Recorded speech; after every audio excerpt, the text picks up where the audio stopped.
to do it. Okay, and it tells you something more.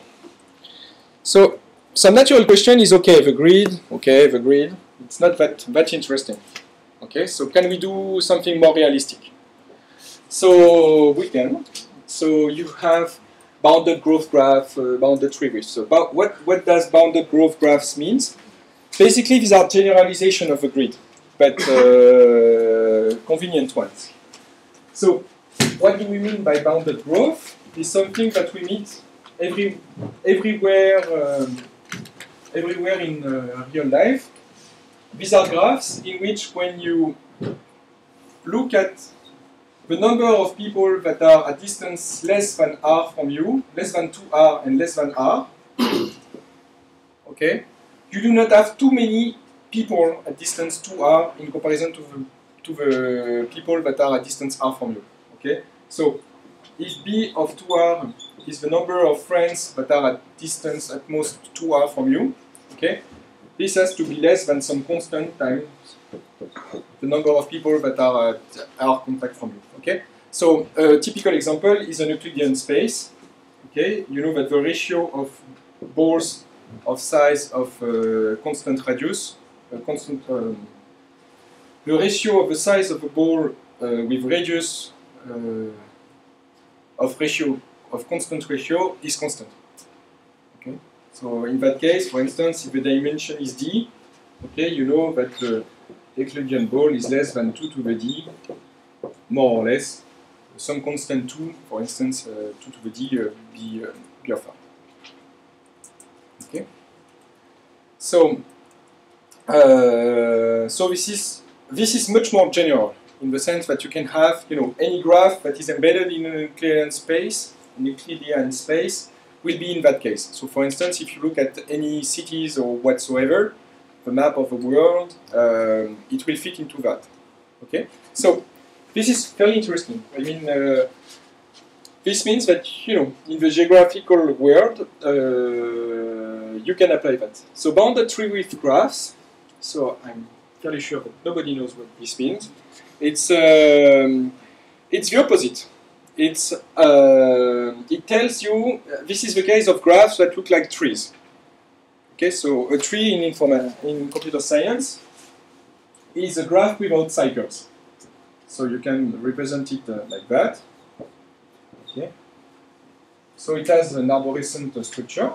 Okay, because if it didn't, then something like that would appear, and you would have a cycle. Okay.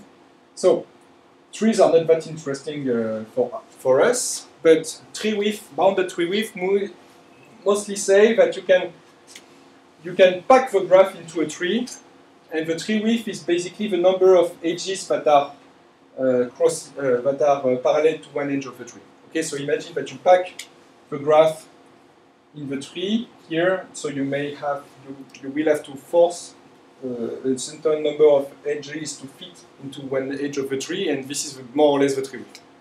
Okay, so basically what happens here is that these are the ones here and here, here and here, but here and here. These are the ones that looks like an Euclidean space.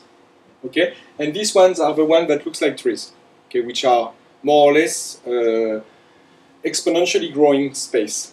Okay, so these are basically the two most opposite space, metric space that you can imagine. Okay, and you have also this funny class which are excluding minor class, which are also some kind of Euclidean space.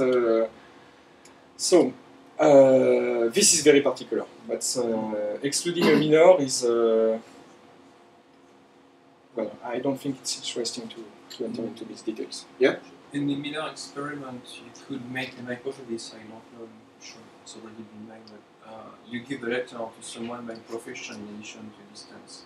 Say yes, the idea. What kind of graph would correspond? Well, basically, the idea would be that profession is another dimension. Is another dimension, okay, of your grid. Okay. So maybe it will fit in one of these categories. That's basically the idea. Yeah, you have a lot of things like taste, and the books varied, and you can imagine that these are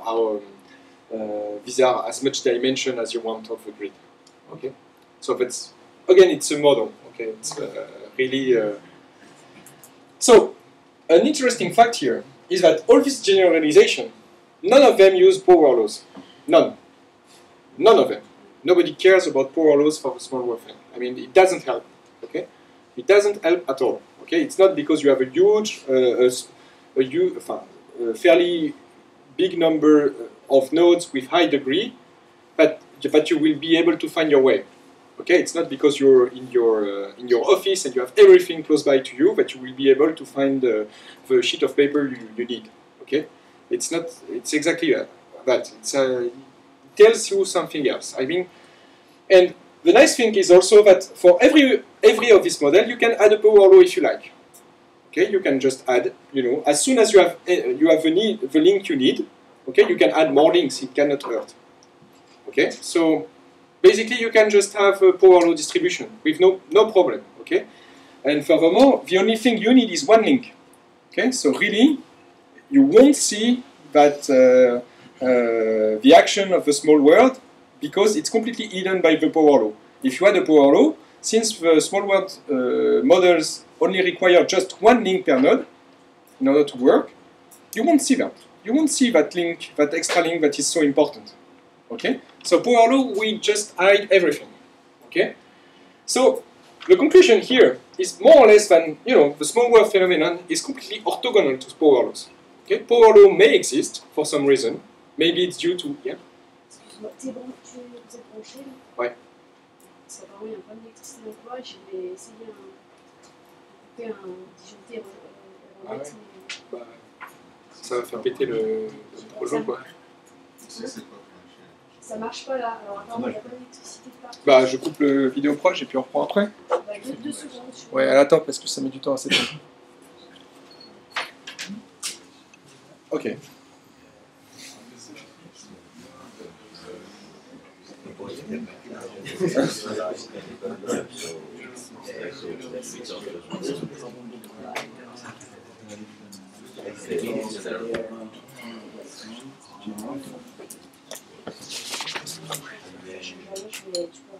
Ok. Enfin, si ça marche. Peut-être que maintenant ça marche. Si ça marche. Merci à toi.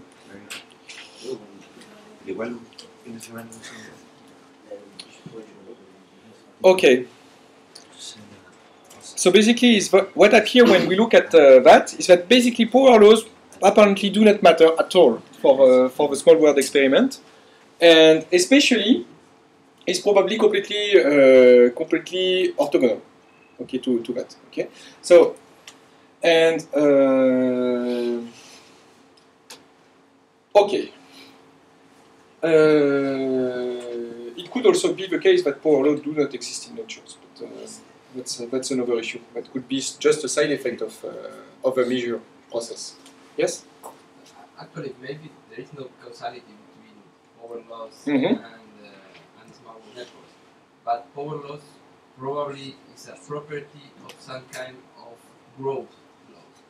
Well, it's not even sure. It's not even clear. That's, there are some very nice models that just gives power laws, but there are also models that tells you that if you consider a uniform random graph, okay, and you measure this graph according to the process that is used now for the internet. So how do they obtain the graph of the internet? How do they obtain the graph of the internet? What they call the graph of the internet. So the graph of the internet, okay, what they do is that they have a bunch of probe, okay, special server everywhere, and they do trace routes. So trace routes is a protocol that is implemented in every router, okay. So you know that when you send a message in the internet, the message is forwarded to routers that will route it up to its destination.